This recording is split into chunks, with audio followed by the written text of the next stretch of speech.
Hola mis estimados y estimadas estudiantes del curso Introducción al Cálculo y bienvenidos a continuar nuestro trabajo con las secciones cónicas. Hoy vamos a estar resolviendo ejercicios de estos tópicos para ver cómo tomar todo lo que hemos aprendido de manera teórica y comenzar a practicarlo en algunos ejemplos. Así que no esperemos más y empecemos con ello. Para trabajar nuestros ejercicios contamos con un apunte en nuestra plataforma donde están los ejercicios resueltos paso a paso. Así que lo que vamos a hacer es ir comentando cada uno de ellos para ver cómo podemos sacar el mayor provecho. Empecemos con nuestro apunte. Ok, para este primer ejercicio lo que necesitamos es una ecuación de una circunferencia que sea tangente a esta recta que está aquí dada en ese punto. Significa entonces que la circunferencia debe tocar justo a esa recta en el punto que nos han dado. Y luego nos piden que la circunferencia además contenga a este punto, es decir, en algún otro lugar de la circunferencia está el punto menos 1,-8. Y con esos datos debemos ser capaces de resolver a esta circunferencia. Recordemos que una circunferencia está bien determinada si conocemos dos cosas, su centro, h,k, y su radio r. ¿Cómo vamos a encontrar ambos? He ahí entonces la dificultad para nosotros. Lo primero es que la recta, ¿sí? La recta tangente es perpendicular al radio. Por tanto, lo que nosotros tenemos es la circunferencia, nuestra recta tangente, y aquí, en algún punto, hay una recta perpendicular. Eso es lo importante, ¿cierto? Por lo cual, si es perpendicular, entonces sí cumplen ciertas condiciones para su pendiente. Y a contar de ello nosotros es que encontramos una relación para h con k. A contar entonces de esa relación para h con k, sabemos además que la circunferencia pasa por esos dos puntos, por tanto los satisface dentro de la ecuación. Entonces, reemplazamos ambos puntos en ecuaciones de circunferencia y además tenemos un dato para h y para k, por lo cual vamos a poder reemplazar una de las dos a contar de la otra. En este caso, entonces, lo que nos va a permitir es obtener una ecuación solo para h con k. Y dado eso, entonces tenemos esta ecuación. Ya con esa ecuación y con la que teníamos antes, esas dos, entonces tenemos un sistema en el cual vamos a encontrar los valores de h y de k y por tanto el consiguiente valor del radio. Y una vez que eso está listo, entonces podemos tomar la forma principal de la ecuación de la circunferencia y ahí está, ya totalmente determinado este ejemplo. Eso es básicamente lo que hemos desarrollado en el ejemplo 1. Ahora veamos qué es lo que ocurre con el ejemplo 2.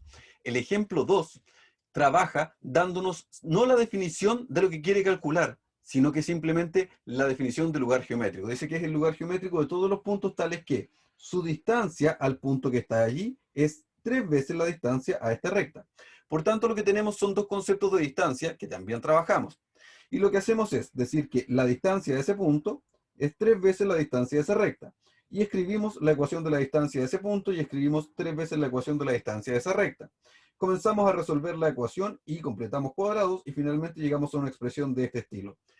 Esta expresión es una hipérbola. ¿Y cómo sabemos que es una hipérbola? Pues muy simple, porque una de las dos está con un signo negativo. Una de las dos variables tiene signo negativo.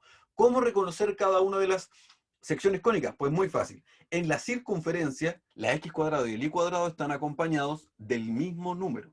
En la elipse, la x cuadrado y el y cuadrado están acompañados de números distintos, pero con igual signo. En la hipérbola, el x cuadrado y el y cuadrado están acompañados de números de distinto signo. Y finalmente en la parábola, una sola de las dos es la que está elevada al cuadrado. Así que puedes distinguirlas de inmediato. Y ahí está una hipérbola. Y con ello podrías encontrar todos sus elementos principales. En este tercer ejemplo nos dan 3 puntos, ¿sí? Nos dan 3 puntos y nos piden calcular un área. A contar de ello entonces es solo trabajo de distancia, ¿sí? Nos han dado 3 puntos. Básicamente nos dieron 2 puntos que ya nos habían dado y una recta sobre el que se encuentra el tercero. Y nos preguntan de forma que el área sea 1. Lo que hay que hacer es simplemente establecer el área de este triángulo como la base por la altura dividido en 2. Y a contar de ello entonces es que nosotros podemos determinar cuáles son las coordenadas de ese punto que está allí. En nuestro siguiente ejemplo nos han dado el centro de una elipse. Ahí está. Y nos han dado un vértice de ella.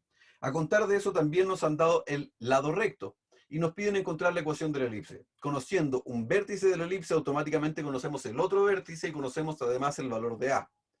Además, sabemos que el lado recto pasa por un foco y eso nos permite entonces encontrar cuál es el valor de ese foco. ¿Por qué? Porque está sobre la recta x igual a menos 1 y por tanto la x vale menos 1 en ese foco. Y ya tienes entonces un vértice, un foco y el centro. Tienes todo lo que necesitas porque a ello puedes agregar que puedes calcular el valor de c. Calculado el valor de c tienes el valor de b cuadrado y finalmente estableces sin ningún problema la forma principal de la ecuación de la elipse. Ahora tenemos un ejemplo que es bastante más difícil. Este ejemplo nos pide entonces la circunferencia que pasa exactamente por el origen y por el punto de intersección de esta recta con esta parábola. Lo primero que necesitamos es encontrar el punto de intersección de esa recta con esa parábola. Y entonces nos daremos cuenta que son dos, eso es resolver un sistema. Por tanto, la circunferencia pasa por 3 puntos, y esto lo vimos en los contenidos. Cuando hay 3 puntos, lo que se hace es que se toma la forma general de la circunferencia, esa que está allí, y se reemplazan los puntos, dando origen a un sistema de 3 ecuaciones, que es el que está aquí. Resuelto el sistema de 3 ecuaciones, encontramos los valores de D, de E y de F, sabiendo que F vale 0, y a contar de ello tenemos la forma general de la ecuación de la circunferencia. Completando cuadrados, llegamos a la forma principal y ahí está. Podemos conocer entonces sus elementos principales como el centro y obviamente el radio. Y ya está totalmente resuelto ese ejercicio. Luego nos piden en el ejemplo 7 encontrar una elipse que tenga los mismos focos que la hipérbola cuya ecuación nos han dado. Por tanto, lo primero es ser capaces de encontrar los focos de esta hipérbola. Para ello, entonces, tienes que tener en consideración los valores de A, de B y de C, y te podrás dar cuenta que los focos de la hipérbola son esos valores que están allí, dada la fórmula de la hipérbola que nos han dado. Y dado eso, entonces, nosotros sabemos también el centro de nuestra elipse, porque será el mismo centro que el de la hipérbola. Y además nos han dado un dato. La excentricidad es igual a la mitad de la excentricidad de la hipérbola. Recordando que la excentricidad, ¿sí?, la puedes calcular como c partido en a. Entonces, si sabes que la excentricidad de la hipérbola, dado los valores que tenemos, es 4/3, la excentricidad, por tanto, de nuestra elipse será 2/3. A contar de ello tienen los valores de c y de a, y después de ahí en adelante puedes establecer sin ningún problema la ecuación de la elipse. En el ejemplo 7 nos preguntan por una elipse dado los focos y dada la longitud de su eje menor. Si tenemos los focos, automáticamente tenemos el centro y el valor de c.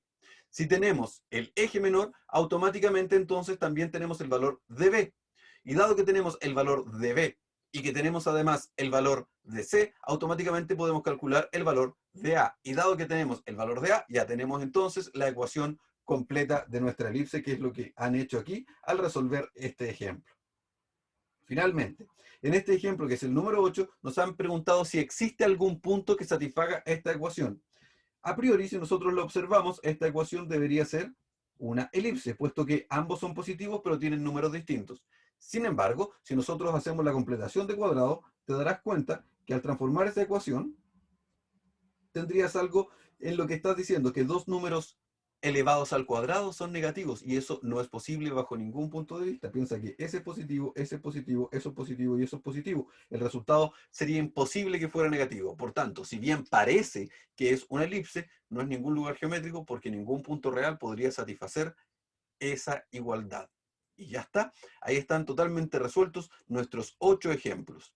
Y con ello, los primeros ejercicios de las secciones cónicas, ya están resueltos. Entonces, ahora hace falta que hagas tu parte y comiences a desarrollarlos, intentando llegar a exactamente los mismos resultados. Yo estaré gustoso de atender cualquiera de tus consultas. Y por ahora, nosotros nos encontraremos en nuestra próxima sesión. Espero que estés muy bien. Nos encontramos pronto. Chao, chao.